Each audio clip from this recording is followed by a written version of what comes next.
muy competitivas. Exactamente. Entonces, normalmente haciendo boosting, se tienen modelos computacionalmente sencillos con un buen desempeño. Por eso es que ha tenido tan buena acogida como en la inteligencia computacional. Entonces, así como el pseudocódigo de manera rápida, tenemos un algoritmo de aprendizaje débil. En mi caso, siempre hemos usado Perceptron para poder comparar los resultados con una red neuronal. Un número de iteraciones, que pues el número de iteraciones va a ser igual. O sea, red neuronal de una neurona, prácticamente es lo que ustedes usaban. Sí. Ese es el modelo de Ese es una neurona, sí, ese es nuestro modelo débil, nuestro aprendiz débil. Aunque no se podría decir que es una red neuronal de una neurona, porque si tenemos en cuenta una red neuronal, obligatoriamente tiene que tener capa de entrada y capa de salida, sí, pero así no tenga capa oculta. Entonces, solo una neurona. Una neurona como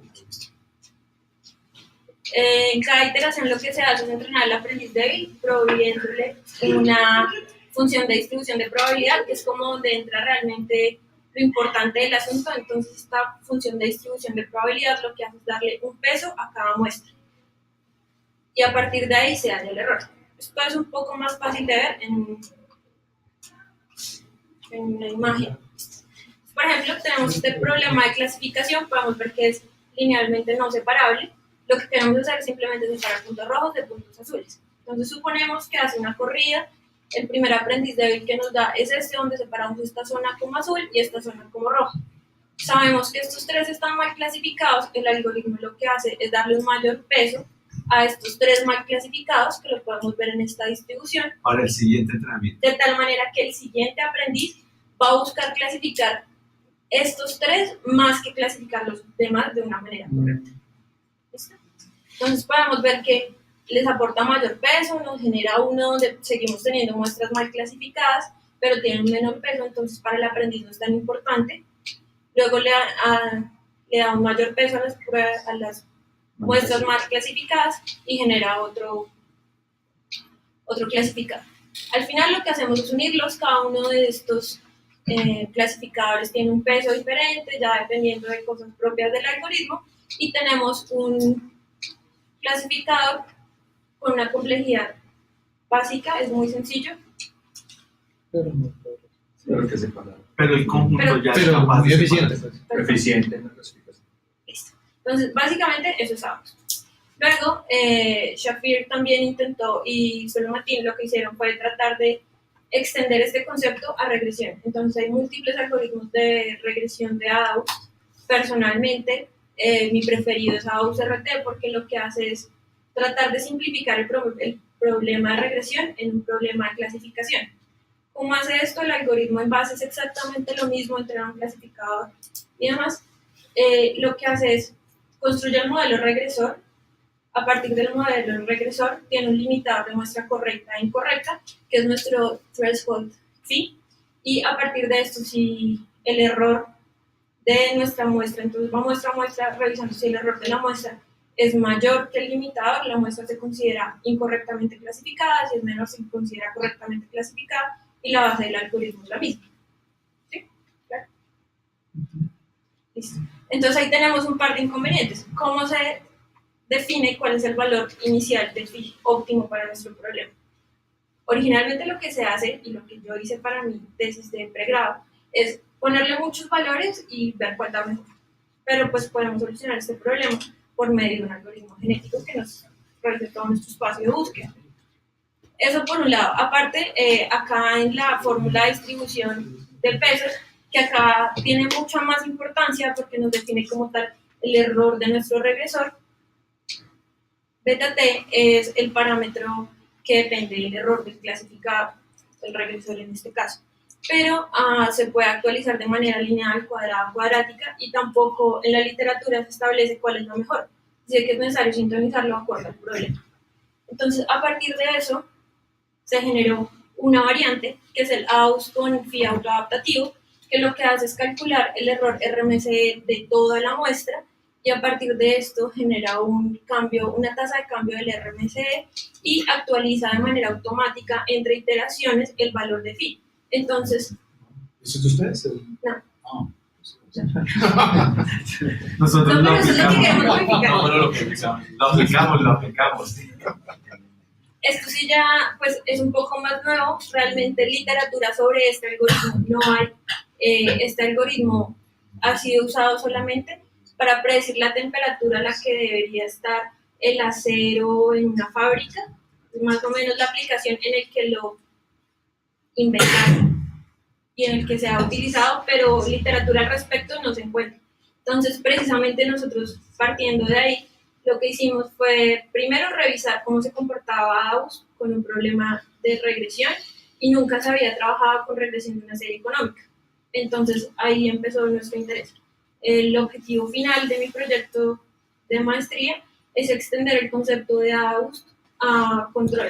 Entonces, poder generar un control inteligente sin necesidad de, porque esto ya lo hicimos, así como saliendo un poco, esto ya lo hicimos con un controlador de referencia, entonces tenía un controlador entrenado de otra manera, que ya sabíamos cuáles eran sus señales de control. AUS lo que hacía era aprender cómo funcionaba ese controlador y ahí sí lo aplicábamos. A ver si lo podía replicar. Ajá, entonces, ese primer acercamiento fue para ver que AUS fuera capaz de tener las capacidades, las habilidades que tiene un controlador.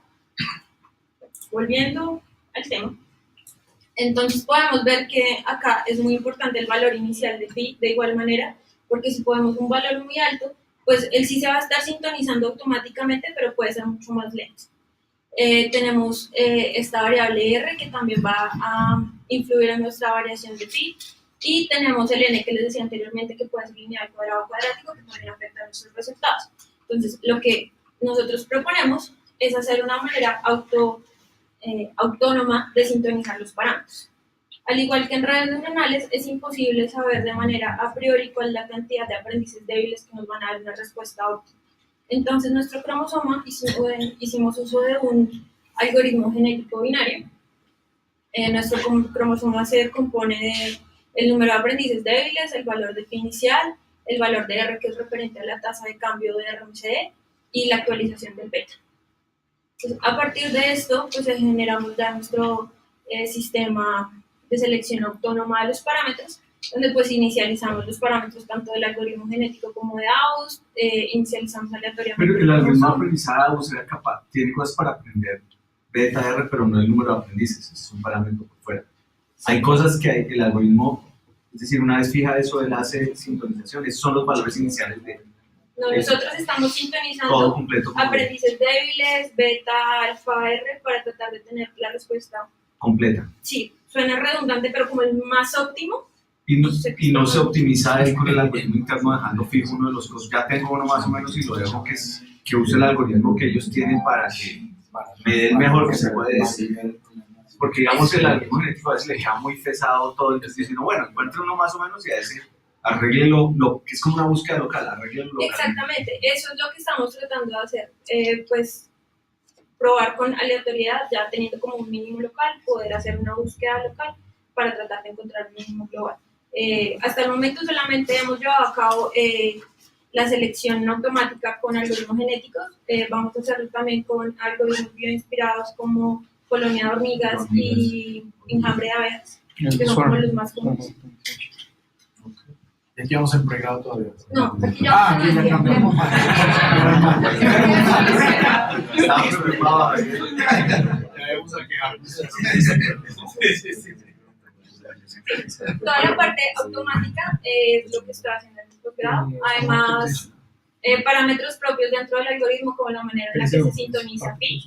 Estamos inspirándonos en problemas. ¿Con qué profesor de la AMI que es en la distrital? Andrés Gaona. Andrés Gaona. Ahí con una asesoría extra de Miguel Manzanero. Entonces, seguimos con el proceso evolutivo, validación del sistema y la mejor solución. Ahora sí, resultados.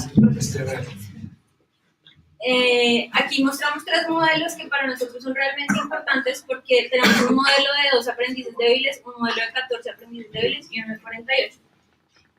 Creo que no se ha alcanzado, pero el modelo de 2 aprendices débiles tuvo un error del 1.4% en la señal completa. Mientras que podemos observar que el modelo de AUS tiene solamente la diferencia del 0.2%. Entonces estamos reduciendo la complejidad de 46 neuronas con una disminución en el desempeño del 0.2%, que es aproximadamente nada.